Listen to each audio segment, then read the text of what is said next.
Ryan, I'm going to compare your swing to Grant Wade, who was on the PGA Tour during the 90s and considered at that time as having one of the best swings in golf. He's now one of the top instructors for tour players. I usually begin at the impact position. It's the most important position of the golf swing. Everything the golf ball does is a direct response to the club's position at impact. How far it goes, how high it goes, how much it curves is all determined by the laws of physics and motion that exist at that moment of impact. The club's position at impact is determined by the body's position at impact. And everything you do prior to impact has the sole purpose of arriving at a fundamentally sound impact position. First, let's review some of the important fundamentals of impact. It's critical that in order to maximize the ball speed coming off the club face, you must hit down the ball so that you hit the ball before you hit the ground. This requires you to have your weight forward in your stance and your hands in front of the golf ball at impact. You must have the low point of your golf swing in front of the ball in order to hit the ball consistently solid. I've drawn a box from the base of the ankles to the top of the head. And first, when we look at Grant, we can see how that red line from his left foot up is passing right through his belt buckle. So he has clearly moved on top of his left foot. He has put the center of his body mass in front of the ball. The average pro will have 85% of their weight on their front foot at the moment of impact. You have definitely moved more weight on your left side than your right side. You're definitely off of your foot. In fact, you almost are coming off the back foot too much. But at the same time, you're leaning back a little bit, and so you don't really have the center of your body mass in front of the golf ball. You've tilted your upper body back a little bit more. You can see how your head is kind of in the center of the box, and Grant's head is closer to that corner, right corner of the box. But that's still a pretty good position, but you will, with that position, you will come into the ball a little flatter, and Grant will come in a little bit steeper. When you come in a little bit shallow like this, it can cause some problems of hitting behind the golf ball, or even hitting it thin and topping the ball. The other important thing that getting your weight forward does is it makes it much easier to swing out on the ball so that you can create that draw curvature for a natural draw. If you're coming in too much to the inside with your swing path, that's going to cause some ball flight problems.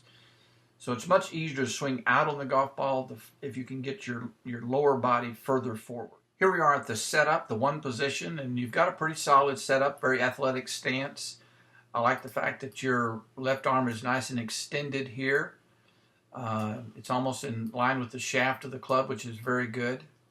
Also, you have your hands slightly in front of the golf ball right at the address, which is very good, just like Grant has.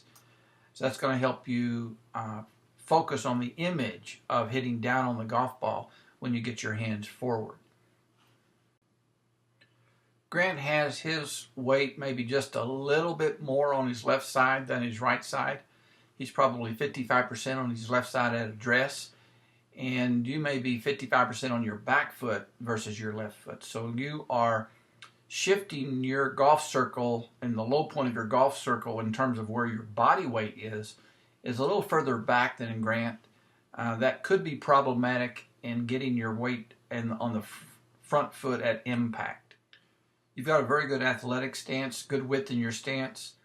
One of the things that Grant does is he flares his feet out a little bit, particularly this left foot. This will facilitate a more comfortable shift to the left side on the downswing.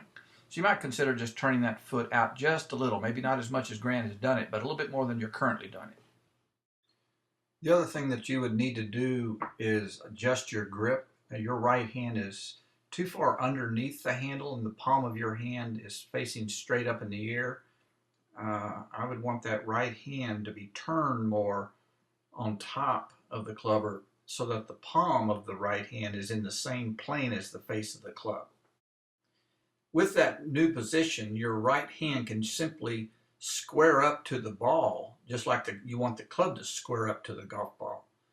And so you'll just be hitting the ball as if you're hitting the ball with the palm of your hand. And that'll make you much more consistent. With your current grip, you're going to hit it right and left. Here we are in the 3 position. This is when the left arm is parallel to the ground. And you've made a pretty good turn. I like the fact that your left arm is nice and extended and you've really hinged your wrist well. As I look at your weight shift, you've moved a little bit to the right, not a lot, but a little bit, certainly a little bit more than Grant has. Grant has maintained his weight on his left side, and he's using his left leg almost like an axis, and he's rotating around his left leg. He actually still has more weight on his left foot than he does his right foot as he rotates. He's not rocking or leaning to the right. He's simply turning to the right around that left leg. You can see how that left knee is right on that red line. So he is actually going to use that left side and press that ground with his left leg as he will flex that left knee as he is extending his right knee. That'll give him leg power into the golf swing. Here we are at the top of the backswing and the 4 position. Grant has continued to press that ground with that left leg as he squeezes down. He flexes that left leg, and as he's extending that right leg. You're not turning quite as much there. You're sliding more than turning. So you have your low point of your golf swing right now behind the golf ball, because your center of gravity is behind the golf ball.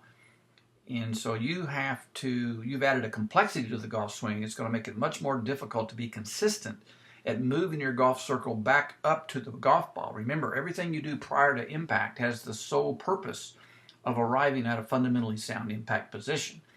And a fundamentally sound impact position requires your 85% of your weight on that left foot at impact. And we saw that it wasn't quite getting there, and this is one of the reasons. It's because you move your weight behind the golf ball too much in the backswing. And if you moved it less, it would be easier to get on your left side on the downswing. Also, you do have quite a bit of overswing here. You can see how your club is much further beyond parallel in the backswing. And this long backswing is going to make it difficult for you to be consistent. It just added another layer of complexity to your golf swing. You probably feel like you need to have that much backswing in order to have enough power to hit the ball sufficiently far. But when you learn the proper fundamentals, you can create even more power with a much shorter backswing and a much more compact swing. And that's your goal, is to make your swing more efficient, make it simpler, so it's more repeatable. Here we are on the 5 position. This is the first movement on the downswing when the left arm is returned to a parallel position on the downswing. Even though you had your club further back in the 4 position, which gave you the sense that you would have more power, Grant has his shaft further back in the 5 position. So he actually has held on to the power that he loaded in his hands, and he still is holding that. He's going to wait till he gets to the golf ball before he unloads the power. And you're losing and spending your energy and your power early, and it's not going to be available for the golf ball. Because you took it so far back, you have to unwind those wrists before you get to the golf ball, and it's wasted and it's not saved for the release of the club into the golf ball. So you actually lose power with your overswing. This is the 10th position, the final pose, and you have a nice finish. You're on your left side, you're off the back foot on the tip of the toe, you're facing the target with your hips and your shoulders, your eyes looking over your arm. Very nice position here. In closing, what I would want to work on, or want you to work on, is I would learn how to grip the club properly with the right hand and not get underneath that. The other thing is just work a little bit on not moving so far to the right when you start that club back. There's also some drills that you can do in order to not do the overswing at the top of the backswing, and you'll be surprised how much more crisp and solid you hit the shot, and the ball just comes off the club with so much less effort.